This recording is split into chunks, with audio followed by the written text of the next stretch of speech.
Hello guys. Hello sa inyo. Kumusta kayo?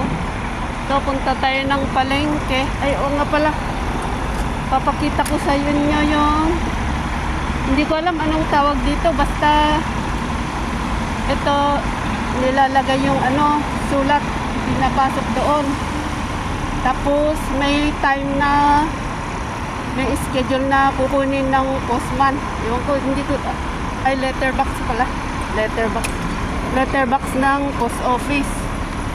O may time na na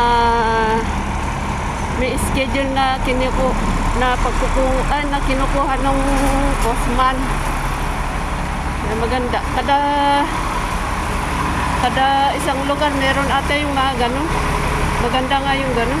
Pero bago nila ihulog yung yung sulat, alam na nila kung magkano halaga ng stamp na ididikit nila doon kung saan pupunta yung sulat nila.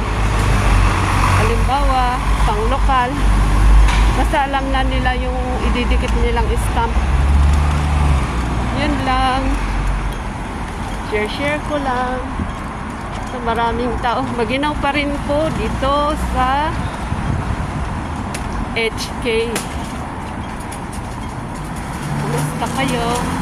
Ito, nagdala ako ng... Ay, sorry. Nagdala ako ng trolley para hindi ko na bibit-bitin. Ito yung binubidyo ko pag gabi. Yun. Yan. Maganda siya. Ito yung kahoy. Sige na guys. Para maglakad ako ng maayos.